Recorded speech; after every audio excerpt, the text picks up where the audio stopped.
Eu já volto trazendo a participação do jornalista Cláudio Teran. Ele chega comentando o assunto do dia, não é? Esse julgamento do ex-presidente Jair Bolsonaro no Supremo Tribunal Federal. Comentário do Cláudio Teran na tela. Roda aí. Entendendo a notícia, com Cláudio Teran. Amigos e amigas do sertão central cearense, Elistênio, ouvintes e seguidores do Sistema Maior de Comunicação.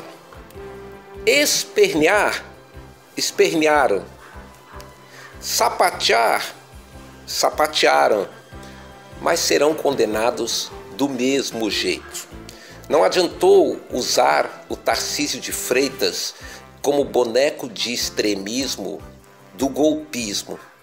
Talvez o discurso do Tarcísio até motive os juízes a votar por um placar de 5-0 pela condenação dos golpistas, porque as manifestações de domingo, elas serviram para mostrar que essa gente não tem limites. Essas pessoas não têm responsabilidade. E aí, não custa nada fazermos um comparativo. Até porque, senhoras e senhores, quem não tem boa memória nesse mundo, ou quem não tem leitura, acaba tendo dificuldade para compreender o presente. Quando o Lula foi denunciado na Operação Lava Jato, o Lula foi condenado por indícios, ou seja, não havia provas.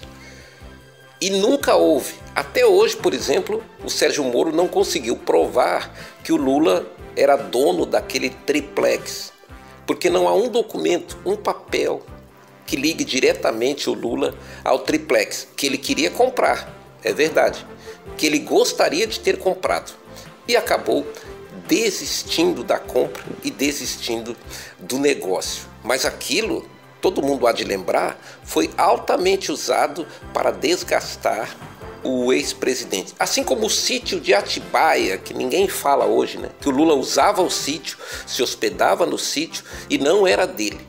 E o Sérgio Moro, na época, dizia que só podia ser se até os pertences pessoais dele estão lá. Pois é, mas o sítio era de pessoas ligadas ao Lula, próximas a ele, e não dele, como o Sérgio Moro tentou provar e não conseguiu. O Lula sentou no banco dos réus várias vezes e o país inteiro viu, porque era tudo transmitido ao vivo. E o que o Lula dizia é que ia provar a inocência dele perante os tribunais. E o Lula recorreu na forma da lei. A esquerda é muito atacada pela direita e pela extrema-direita, mas a esquerda não fez manifestações em praça pública fechando a Avenida Paulista para atacar o Supremo Tribunal Federal.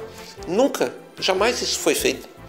A esquerda jamais fez manifestações para demonizar um juiz, como a direita e a extrema-direita fazem covardemente contra Alexandre de Moraes, que é apenas um voto.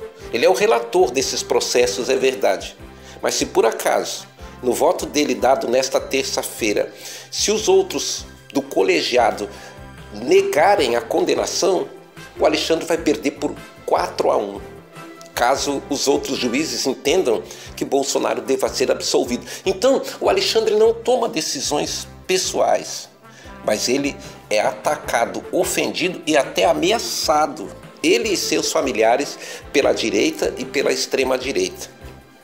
Eu faço essa distinção porque o Tarcísio até bem pouco tempo era visto como direita moderada. E olha no que ele se transformou no domingo. Quando ele disse, eu não confio na justiça, ele confia em quem? Porque se eu não confio na justiça, então eu confio no bandido? É isso? Aí eu volto para o enunciado. Sapatearam. Espernearam, mas serão condenados do mesmo jeito. Sabe por quê?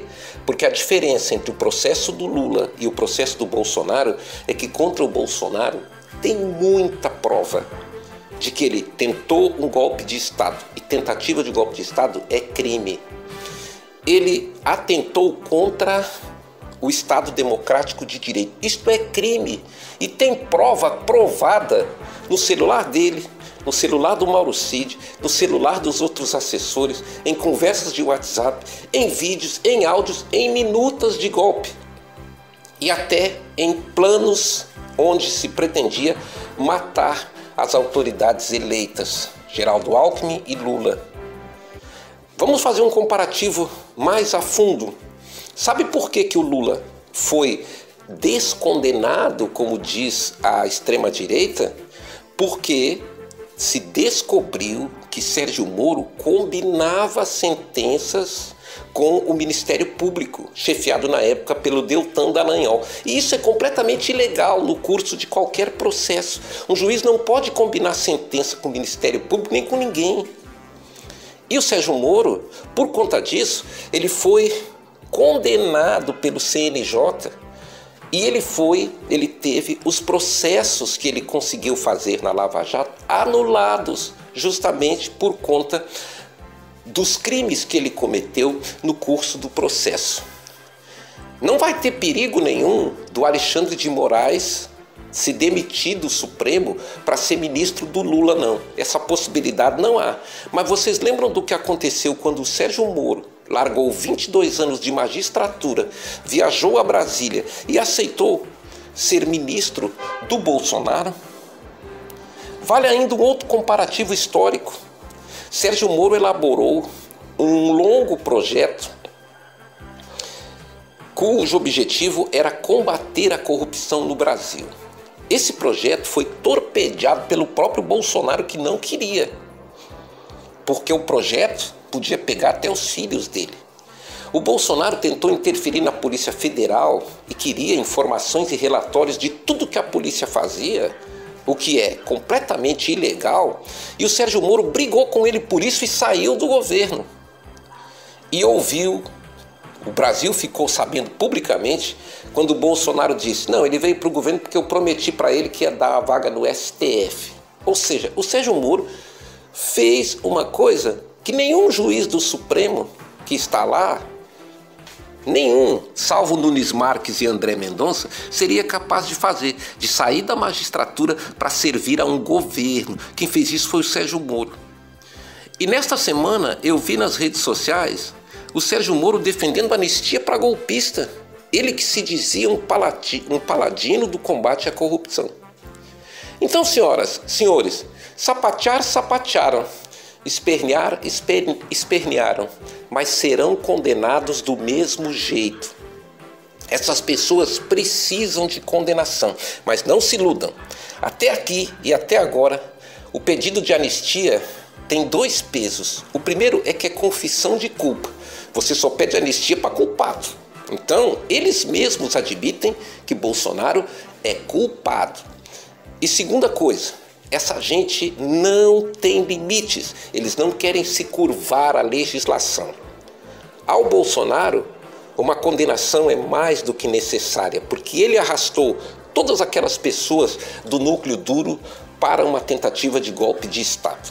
E aos políticos, tipo aquele Sóstenes Cavalcante e outros que lá em Brasília atacam diuturnamente a nossa legislação, a nossa soberania para favorecer ao ex-presidente, essas pessoas precisam de um ajuste de conta nas urnas. Não vote neles em 2026. Cláudio Teran, para o Sistema Maior de Comunicação.